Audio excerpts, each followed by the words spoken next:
Good morning, and thank you for joining us for the City of Lubbock COVID-19 News Conference. Today's panelists are Director of Public Health, Catherine Wells, Public Health Authority, Dr. Ron Cook, and Lubbock Mayor Dan Pope. But right now, we're going to share a video with you to give you a behind-the-scenes look of the COVID vaccine clinics that the City of Lubbock has been putting on for just over a month. End of December, tens of thousands of people have gone through the City of Lubbock COVID-19 vaccination clinics at the Memorial Civic Center. Is this your first or second? Second dose. You're going to go straight down this row on the right. We have the largest space in Lubbock, and we're able to put it to good use and help get the vaccines out to our community. I can tell you unequivocally that what we are doing here makes a difference. So I actually think it's been critical for our community to come together in this way. Since the first week, it seems the large-scale vaccination clinics have run like clockwork. I've actually served as a scribe. I've served to help us draw up vaccines, and I've helped administer those vaccines to the people here in this community. On a normal clinic day, I staff up to 20 to 25 licensed staff, and then I have up to 60 volunteers for each day.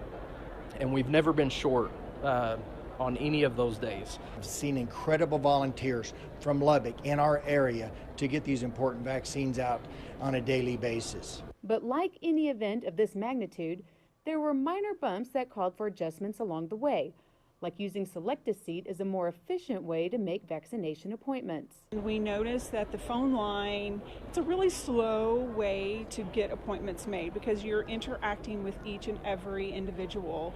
And when you can offer something online, then you can move through that process much faster. So we are using a ticketing software that is meant for an event. So there have been a few little hiccups with that.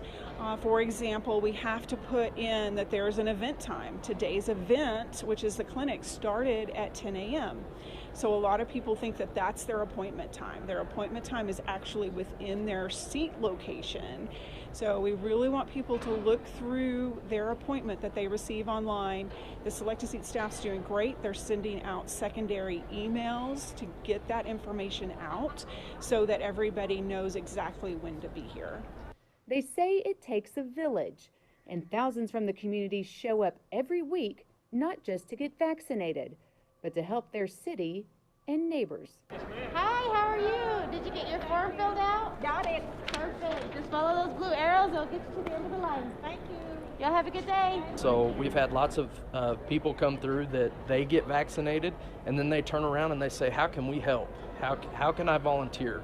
I can't count how many people we've had do that. Our faculty, our staff, and our students are very involved in the participation here at the clinic. When I checked this morning, we had 170 individuals from the Health Sciences Center across all disciplines that are here providing assistance. Oh my gosh, we're just so grateful to be a part of the community's effort and thank everyone in all the departments and all the organizations who've come out to help. If you look out there right now, I can't count how many different departments for the city, different organizations around the community, and just individuals in general that are all working together. People that don't know each other, they're coming together for a good cause, and they're doing a lot of good here and working as a team. So getting to see that, like you said, the community coming together to help another citizen, it's been amazing. You're gonna write the lot number here and the expiration here.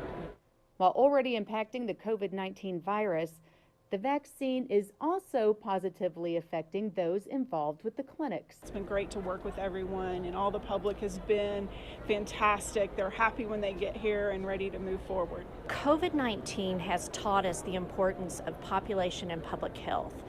And oftentimes, as a health sciences center, an academic health sciences center, we're called upon to help communities respond to these types of epidemics and pandemics.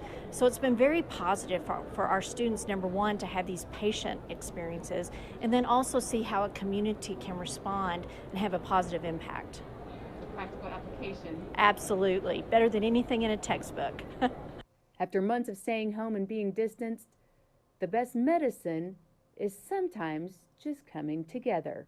I know we've all experienced personal and professional challenges through this, but as a community, we have really come together in a way that we never have before. There's so many good people that are coming through that are just genuinely nice and thankful for what's going on and what's being provided. It's been a blessing to be a part of that.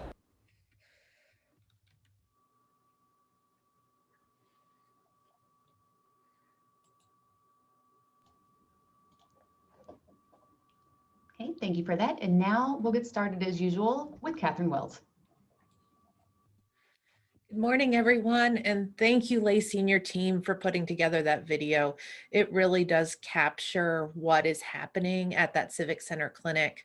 I usually spend a couple of hours there every day that we're running it, and it's been great to talk to individuals in the community who are getting vaccinated. Shout out to all the first responders and nurses that are volunteering their time. I'm so happy to be such a big part of that clinic.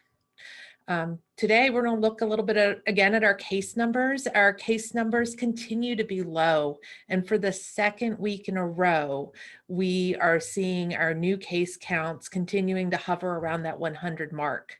And we're also seeing the number of people being hospitalized due to COVID is also decreasing. And we are now below that 15% threshold that the state is looking at. We also continue to see increases in the number of people vaccinated. We now have more people that have been vaccinated than we do COVID cases, and the number of new people we're vaccinating each day is significantly higher than the new cases we're reporting. This is all good news, but remember, we can't let our guard down. We have to continue social distancing, wearing our mask, and practicing good hygiene. We have to let our vaccination rate increase and continue to see the number of cases decrease before we can reduce or stop any of those core public health measures. This week at the Civic Center, we will be providing 7,000 first dose vaccinations to the community. These appointments are all booked, but we are working with our state partners to get more vaccine for next week, and hopefully we'll be able to reopen appointments on Monday.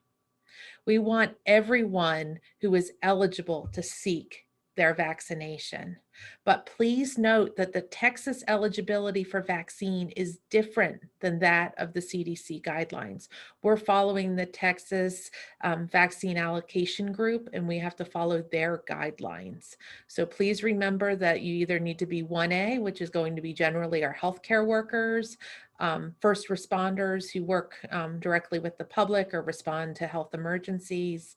And then that second group, 1B, are individuals with underlying health conditions that contribute or could contribute to them having very poor COVID outcomes. And we want to stick to that eligibility guideline.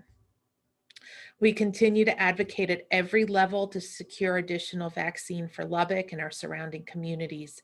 And that is our goal, is to get as much vaccine here as quickly as possible and get it out to either the Civic Center Clinic or community partners to make sure that those vaccinations go into the arms of our residents. And another reminder for those that have received their first dose, please make sure you make that appointment for the second dose. Everyone needs to get that second dose in order to reach that high level of vaccine efficacy. And we want to make sure that you do that. If you want to make an appointment for a second dose, please go to Select a Seat or call the health department at 775-2933. And it's good to reach out to everybody this week. And I'll now turn it over to Dr. Cook. Thank you again, Catherine. First of all, I want to say thanks to University Medical Center and to Covenant and Catherine and her team at the City Health Department for all the vaccinations that you have done. I truly believe that these efforts have lowered our numbers in the city. Second of all, I want to say thanks to Covenant and University Medical Center for their antibody infusions. They are phasing that side out, but it's continuing over at the Grace campus, the former Grace campus at 50th and University. I'll talk about that a little bit more in just a moment.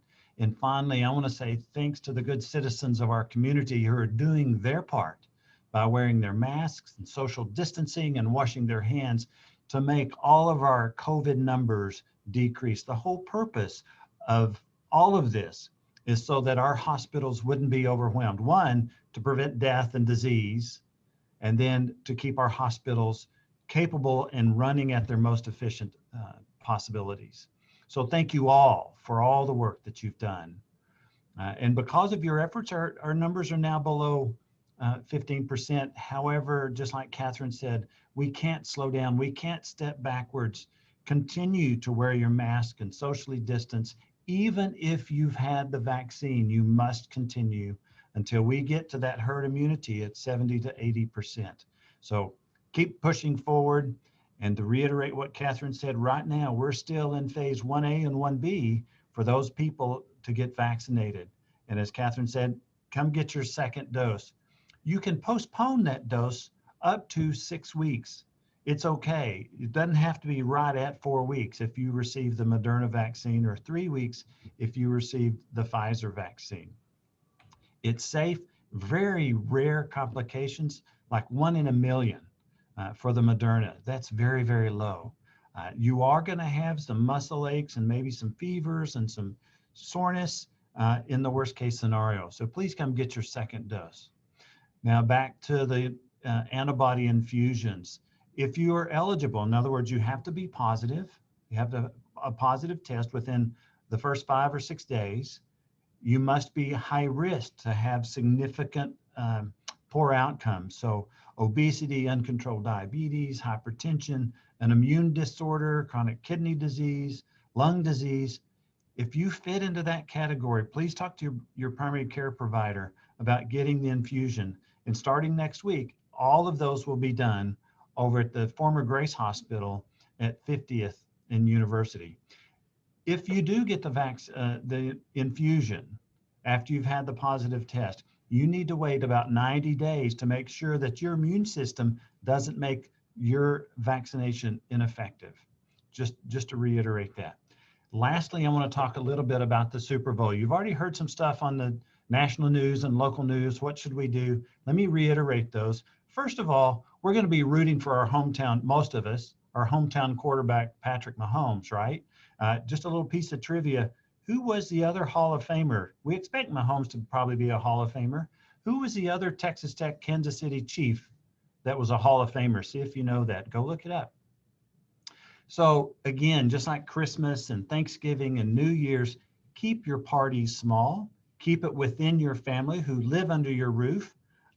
And so now it's predicted to be nice weather in the 60s. So you could open the windows and keep the doors open, move out to the garage, move the big screen out to the garage, get some fresh air.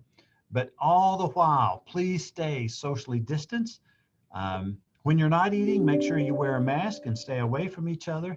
The other thing there is everybody's got that favorite uncle that likes to lick his fingers and go double dip in the buffalo wing bowl. We don't need any of that. Make sure you have individual servings and use tongs and stuff like that. So that favorite uncle is not licking his fingers and double dipping.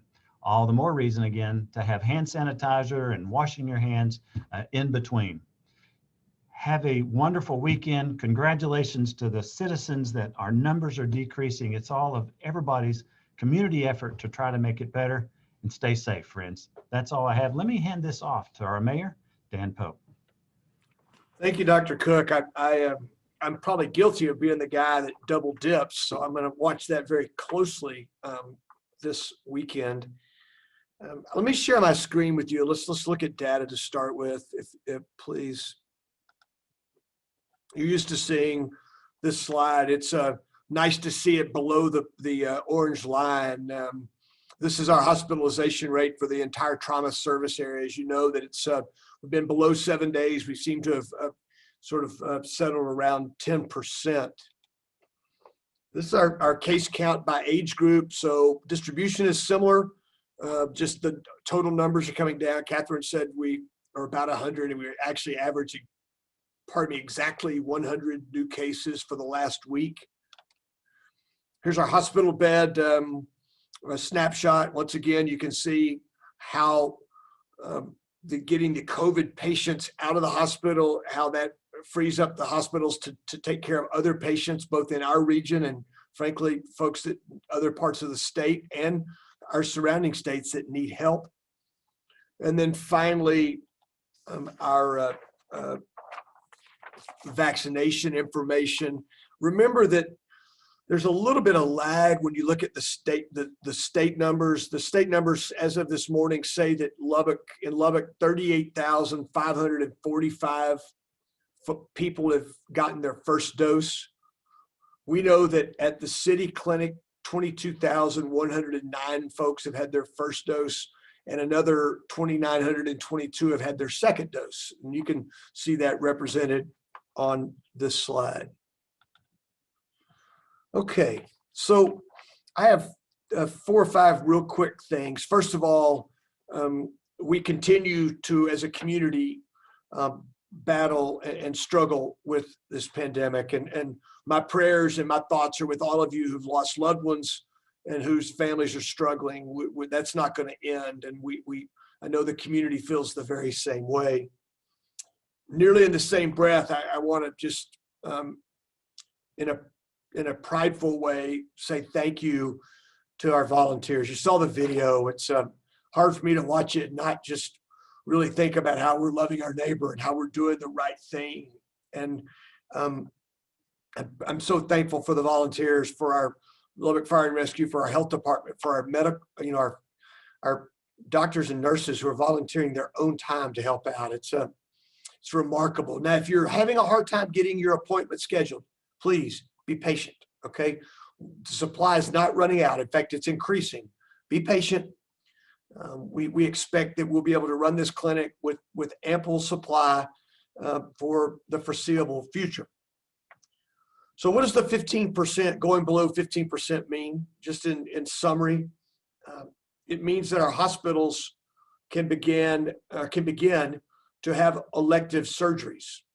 Now that's important because those surgeries are important to the hospitals and maybe more important to the patients. And they've got not days or weeks, but more like months of those stacked up, ready to go. It also means that our restaurants can move to 75%. That puts more people back to work. That puts food on the table for Lubbock families. Bars that did not reclassify as restaurants can now open up to 50%. And finally, there's a sort of a catch-all category: museums, zoos, libraries that can go from up to 50% now from at an occupancy level. I want to comment about the support from the state. We've learned that this pandemic is certainly responding to it's a team sport, and we work closely with the state on a daily basis. The governor's office, the Department of Emergency Management, we got 8,000 doses of the vaccine this week. We're thankful for that. That's up from 5,000. I believe, have received that because we've successfully shown that when we get a dose of vaccine, we're going to get it in somebody's arm that week. That's back to the people who are doing such a great job at the clinic. Ron talked about the alternate care site at 50th and University, where the state is both doing the antibody therapeutic infusions and operating a COVID hospital wing. We're thankful for that. You'll see the blue med tents, the blue medical tents that have been at UMC and at Covenant going away. The UMC tent is gone. Covenants will be gone before the end of the month. That's a good sign. That means that we've got our feet back, our legs back underneath us, so to speak.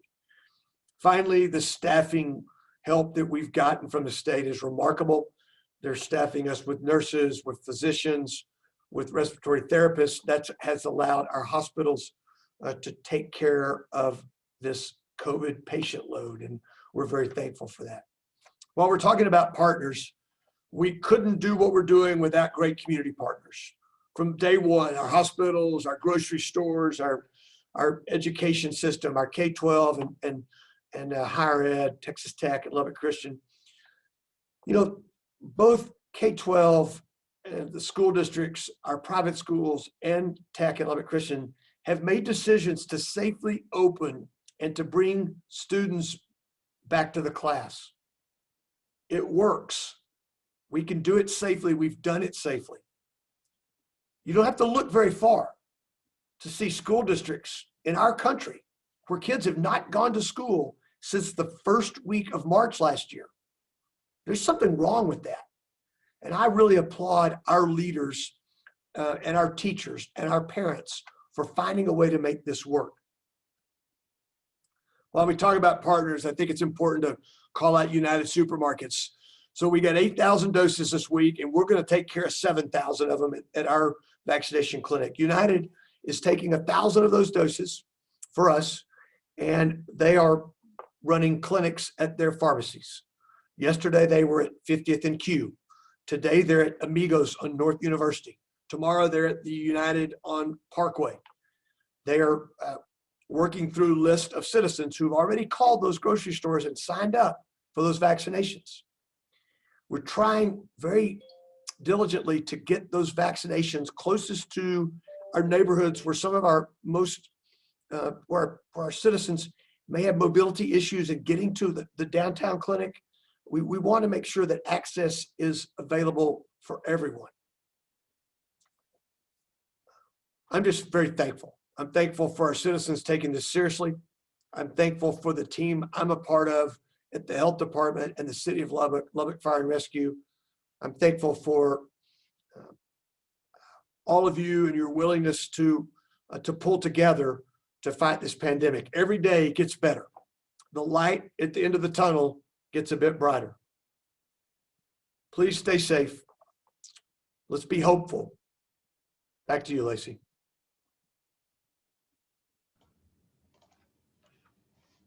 Thank you, Mayor. Okay, now we will go to media questions, and here is today's media question order.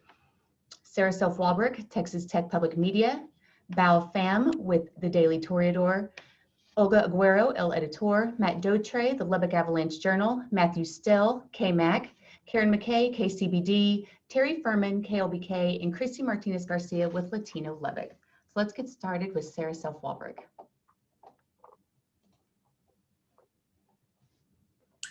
Good morning. First question, college students have been back in town for a few weeks now. What have we seen in that age group in particular? And have there been any issues with off-campus gatherings like we saw last semester? Well, let me start with the gatherings. I think, Sarah, I love that question. There's no off-campus gatherings. We just know there's none. I'm just kidding. We've had a few reports. We don't seem to have the issues that we had in the fall. I'll let Catherine talk a little bit about the case volume, something we watch closely. We're still seeing a very, a reasonable number of cases. We have not seen any significant increases associated with college students through our contact tracing efforts at this time. All right, second question. We are all happy to see those lower COVID numbers across the board, but I don't want it to get lost that we've still lost over 675 Lubbockites in the past year. I think the answer to this has probably changed a lot throughout the past few months, but why is the death rate so high in our county? Dr. Cook, you want to try that one? Sarah, it's difficult to say. Certainly, we know there are those high-risk patient populations, and we are also a tertiary care center. We are the medical mecca for anything. This half of Texas, if you draw a diagonal line all the way down to Big Bend and up toward Denton, Wichita Falls area, and then halfway to Albuquerque. So we are the tertiary care center. This is where people come when they need help and need the experts. And that's what we provide in our medical community. We're fortunate to be able to provide that care. So all that to say is it's a devastating disease for those people who are highly susceptible to the disease and have significant comorbidities that make people perhaps not do well. Other than that, I don't have a great answer, Sarah, other than just we're the medical tertiary care center for our region. Thank y'all. Thanks, Sarah. Sarah. Now we have Bao Pham with the Daily Toreador. Good morning, everyone. Morning. All right. So my first question is, other than the doses appointed at the Civic Center, so I have seen the news about how CVS pharmacies and United supermarkets will start to administer COVID vaccines to people. So is there any degree of supervision by the city officials over this distribution, or are they distributing the vaccine on their own will? Anthony, you want to take that? Yes, we will receive listings of who or which specific pharmacies receive vaccinations. Every provider, whether it be the health department working at the Civic Center or hospitals, doctors' offices, all have to follow the same rules, regulations regarding who gets the vaccine, prioritization, the fact that you can't charge patients. So getting a vaccine at CVS or a pharmacy is the same as going to the Civic Center. Everybody gets treated the same requirements. All right. My next question is, so with the current progress on the first phase of the vaccination process, how long do you think it will take us to enter phase 2? That remains to be determined by the CDC and the state of Texas Department of State Health Services. I suspect maybe, and depends on vaccine availability. So there's a new vaccine that's about to hit the market too, the AstraZeneca one. So early spring, middle spring, maybe. So soon, maybe another 6 weeks. Right. My final question is for the mayor. So there's been this opinion going that there should be an exemption from the mask mandates for performers in theaters and on stages for better coherence, as well as athletes. So given our situation with the numbers of cases going down constantly in the past few weeks, what is your take on this opinion? So is it safe enough to allow such things in public? Yeah, I think it's certainly, we watch, I went to a high school basketball game last night. I watched young men and women play and without wearing masks. I think it's safe for them to do that. I'm not a thespian, nor can I really comment on what it does to the quality of the performance. I think the way the governor's order is written, there's enough interpretation for each individual organization to decide how they would like to go about it. I do know that I think the UIL that governs the public schools and the competitions has come out on this, but I don't have a comment on that. That's not in my lane of traffic, and I'll keep working on we got plenty to deal with in our world. Okay, thank you, Val. Now we move to Olga Aguero with El Editor. Buenos dias. Good. I guess Yes. right up. It's Right. but okay. I'm glad I'm here. I thought I was going to be running late. Took my parents to the Civic Center to get their second dose. So I had given my questions to Lacey to ask, but I made it back in time, which I'm glad. It's good to see all of y'all. My first question is, when receiving the second dose of COVID vaccine, would you say that the side effects are different on a person that has had the COVID virus compared to one that didn't get the COVID?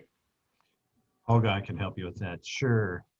So the question is, are you going to have more side effects if you've had COVID and then get the vaccine? Is that correct? Yes, compared to a person that didn't. Sure. Probably so. Your body, your immune system has seen this virus, and so it mounted a response to develop and produce antibodies to help fight it off the second time. And so then when you give bits and pieces of the virus or messenger RNA like this, and so yes, the short of the long story is yes, you will most likely have a significant response. There are some studies out there that show an exuberant response to make an antibody to the virus if you've had the actual COVID virus before you get the vaccine. So you're going to have more chills, maybe some more fevers, and just feel pretty wiped out the next day. They are short-lived, and it's not the actual COVID disease. It's just your immune response because it's already seen the or parts of the virus before. Good. That was good to know. Thank you, doctor. Okay, let me see. Can we, or I guess this is a question for the mayor. Can Lubbock say more or less right now, Mayor, that all health caregivers, including nursing home caregivers, teachers, essential workers like firefighters, can we say that they have all gotten tested? Gotten tested or gotten the vaccine? Vaccine, sorry. Thank you. Yeah, so they've all been offered the opportunity to have the vaccine. Okay, so let me clarify. Frontline healthcare workers, nursing home workers, home health, hospice, first responders. Catherine, did I leave anybody out? You're good.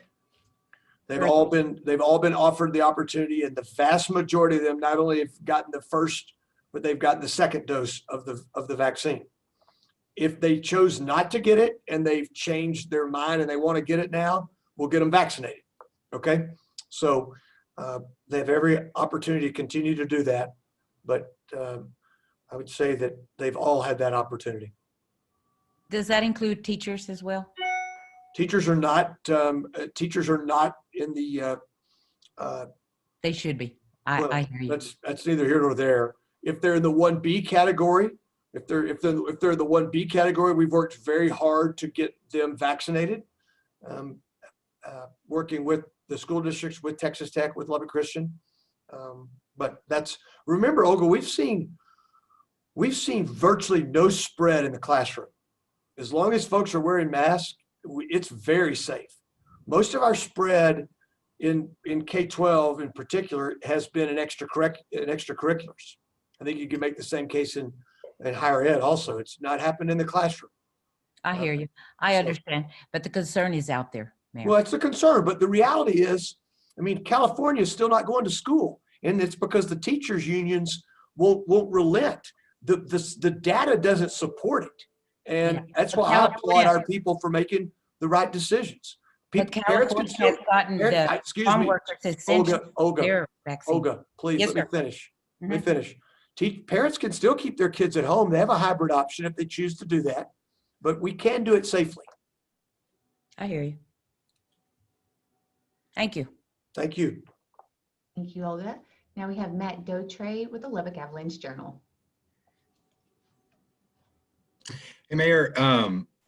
Good afternoon, everyone. Mayor, do you think hospitals and those home health and I guess all those businesses, do you think they should be requiring, would you like to see them requiring that their workers get vaccinated?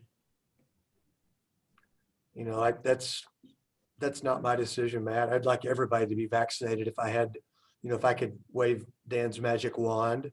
But I think employers are explaining the benefits and trying real hard to encourage their employees to be vaccinated, particularly those that are on the front lines. It's a safe and effective vaccine, and that continues to be our message.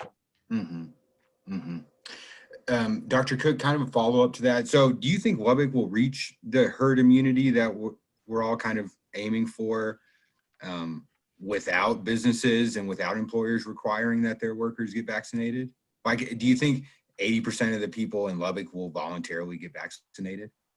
I hope so. And I think as we see peers and colleagues getting the vaccine and doing well and not getting further disease, and as we continue to get our numbers down, I hope so. Everything that we have thus far says this is, I agree with the mayor, it's a very, very safe vaccine. And, you know, one person in a million has a severe reaction. One person in a million for the Moderna vaccine, and it's like 2 in a million for the Pfizer vaccine. That's pretty low, and I will gladly tolerate a little low-grade fever or chills, muscle aches, those sorts of things, so that I don't end up in the hospital. And nobody truly knows if they will be in the hospital or not if they catch this virus. So it's going to take time, and just continue to encourage people to get it. So we'll see. Absolutely. Very good. Thank you, everyone. Thanks, Matt. Now we move on to Matthew Stell with KMAC.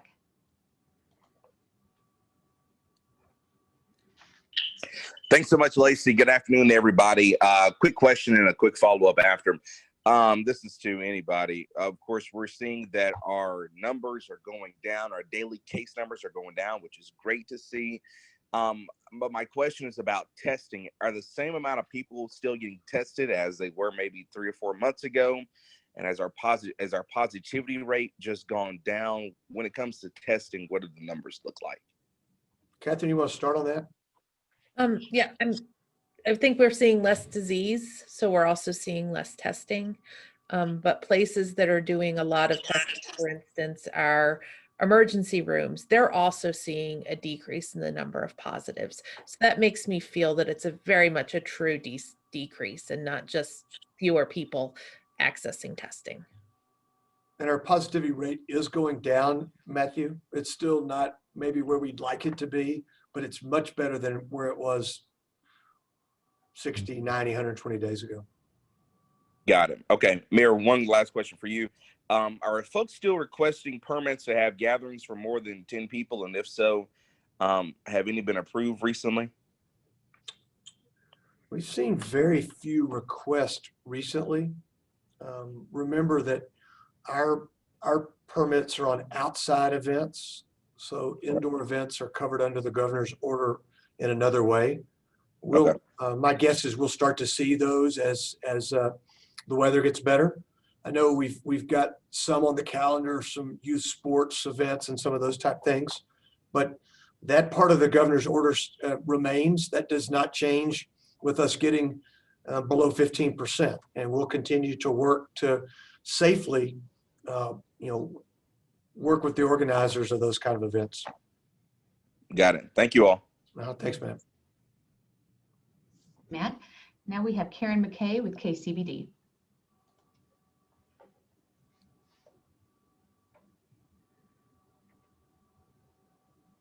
Karen, can you unmute, please?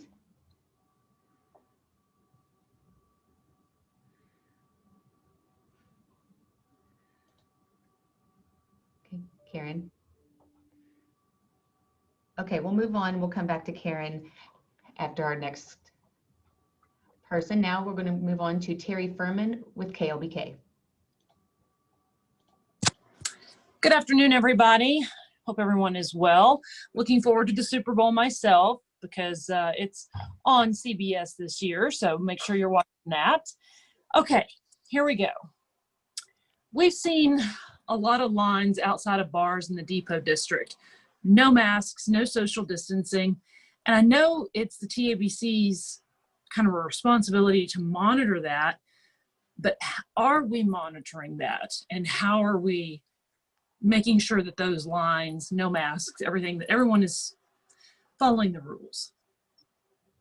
I think we talked about this last week. I mean, we don't, we work closely with TABC. Let's start with that. Lubbock Police, Sheriff's Office, we work closely with TABC. We do not have oversight for those bars. We do work with those bar and restaurant owners to remind them of the governor's order, to provide them any support we can. But we don't have people outside watching those lines telling folks what to do. Okay, very good. Then secondly, I want to clarify with both Dr. Cook and about the number of people that were in hospital that died in Lubbock. Our number is 676, and that is just for the city of Lubbock, correct? Yes, It's the county. Lubbock County.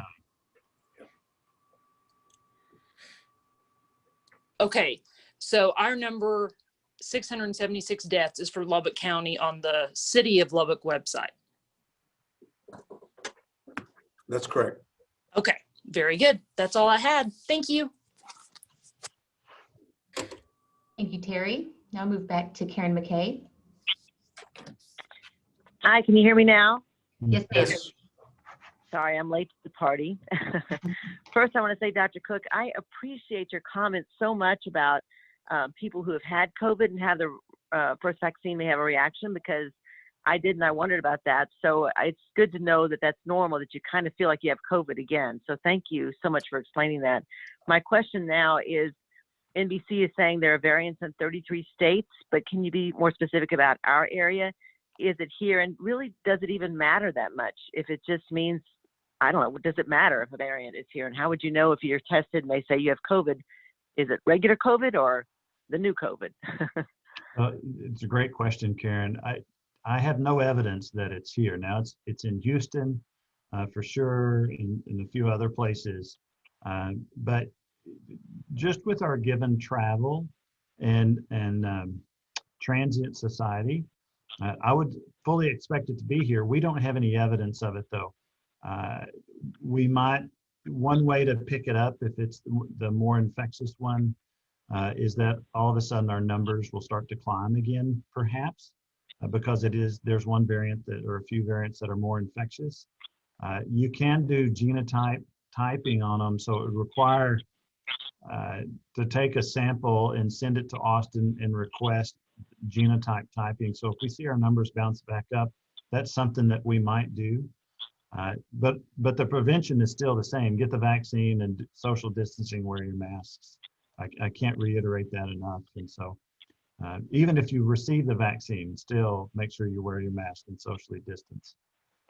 Wash your hands. And what about excuse me, I'm sorry. Okay. What about Miss C? Is that becoming more of an issue, or are we seeing less of that as well in kids? I don't have a number on that. We've had a number of cases here in our Lubbock Children's Hospitals with Miss C. That's multi-inflammatory system disorder in children is what that stands for. It's a significant disease. It looks like the adult COVID, but early on we thought children were somewhat spared from this, but this is after they may have a mild case of COVID, then go home and then have some type of relapse several days or a few weeks afterwards. So it's a significant disease, and we've had a number of cases here as well. All right, again, thank you for your comments earlier, Dr. Cook. You bet. Thanks, Karen. Thank you, Karen. Now we have Christy Martinez Garcia with Latino Lubbock. Good afternoon, everybody. Mayor, I just want to make your day today. That's my goal. Good. Go get after it. Make my day. And that what did Clint Eastwood say? Is that what he said? Listen, I know we're talking about second vaccines now, and but nationally we're seeing an upward trend of people not following through and getting that second vaccine. Are we seeing any type of issues like that in the Lubbock area? Yeah, we talked about that. Catherine, I think Catherine's got some data on this. Yeah. I haven't seen, we have had very good uptake here locally with the second vaccine.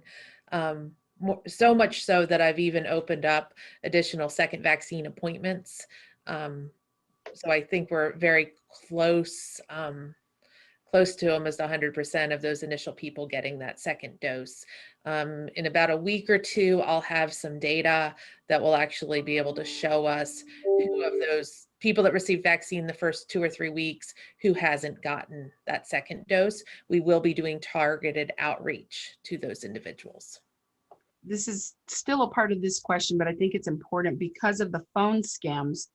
And I think even Terry Furman asked last week, are you guys actually making the phone calls to individuals for their vaccines or not? Because I think there was some confusion about that.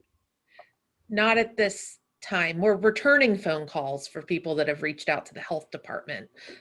We are not making cold calls to people that have not received their vaccine. At some point, in the next week or two, we will be reaching out to those people, but the individual will identify themselves as a City of Lubbock Health Department employee, and the person's welcome to call the front desk if they want to verify. And we'll be communicating we'll let people know as we initiate that effort. So to make certain that they realize we are going to start making outbound calls. So, Christy, I do want to clarify just a little. There have been a few providers in the community that are calling certain high-risk patients, but it should be from that provider's office, and that number and or voice would be recognized by the individual that they're calling. There's been a few of those, not many. Great point. So this is my next question, and I think this is important because you're hearing wear your mask, continue to follow the process, social distance, all of the above. But then, Mayor, you just told one of the reporters that there's nothing you can do if people aren't wearing masks. And you see how it just sends the wrong message. It's confusing to the public. You basically have told us these are the mandates or these are the rules, but then, you know, people can go to extracurricular activities and, you know, we're not seeing a lot of numbers increase, but then you're seeing children that are getting from the extracurricular. So there's a lot of different messages and it makes it very difficult.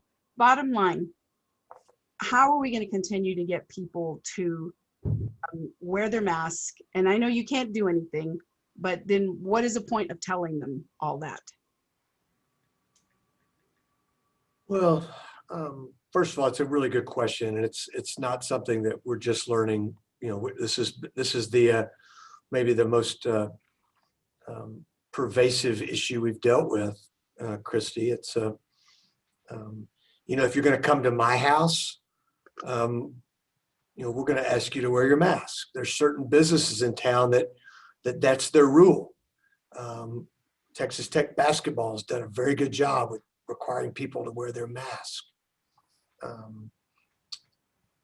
I think all we can do is make the case to citizens how by wearing their mask, they first of all protect themselves, and second, they protect people they love, and third, they protect their neighbors. Mm-hmm. Even if they're asymptomatically carrying the disease, that underscores the reason why you should wear your mask. And you know, that's been my plea and my admonition, including, you know, famously using some rather coarse language early on. But we've got to wear a mask, and you know, that's just that. It's no different today than it was in May or in July or in November. Mm-hmm. Please wear your mask. I have just a phone number to give you because one of the concerns that I saw was people unable to get to the vaccine sites, especially from low income. May I give that number to you or share it with the audience, because I feel like it's important for those that might not have transportation. So. Yeah, why don't you just go ahead and, if you have a transportation source you want to share right now, please do so. The number to get to vaccination sites, you can call 806-894-3800 or 1-800-462-8747. That is a combination of Spartan as well as work with I think it's the Department of Health. And you can also go to their website at dshs.state.tx.us. They do require that a reservation be made 24 hours in advance. So I think that's important, and I'll share that information that was sent to us today. That'd be great. And if we don't have that on our website, I bet we can have it up by the end of the day. Okay? Absolutely. Thank you for that. Okay? Thanks, Christy. Thank you, Christy. Okay, that concludes our news conference for today. Thank you for joining us, and thank you to our panelists and our interpreter. We hope to see you back here next week.